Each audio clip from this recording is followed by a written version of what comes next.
Тұрғын үй коммуналды шаруашылық саласын модернизациялау бағдарламасы аясында Алматы қаласында 61 үйге жөндеу жұмыстары жасалды. Бұл туралы бүгін қалалық тұрғын үй басқармасының өкілдері мәлімдеді. Еске сала кетсек, аталмыш бағдарлама өткен жылы республика бойынша қолға алынған болатын. Алматы қаласында бұл жобаға 1 миллиард теңгеге жуық қаржы бөлініп, оған Бостандық аудандағы ескі үйлер жөнделді. Өткен ғасырдың 50-60 жылдары салынған көп қабатты тұрғын үйлердің шатыры, сырты, подъездері, инженерлік желілері жаңартылды.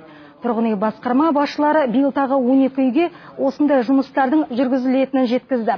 Оған республикалық бюджеттен 812 миллион теңге бөлініп отыр. Айта кетейік, жөндеу жұмыстары мемлекет пен тұрғындар қаржысы есебінен іске асуда. Жөндеу жұмыстарына қажет ақшаның жартысын үкімет несие ретінде тұрғындарға берді. Қаржыны халық 7 жылдың ішінде 0,11% үстемемен қайтарады.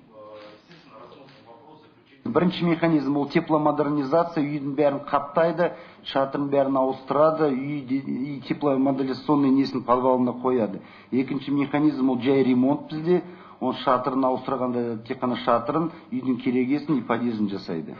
Сол екі механизм бізде Алматыда. Бізде ол қарағанда Астана емес, бізде ондай қатты емес, не деген кейін бізде екінші механизммен үйлер көп болады.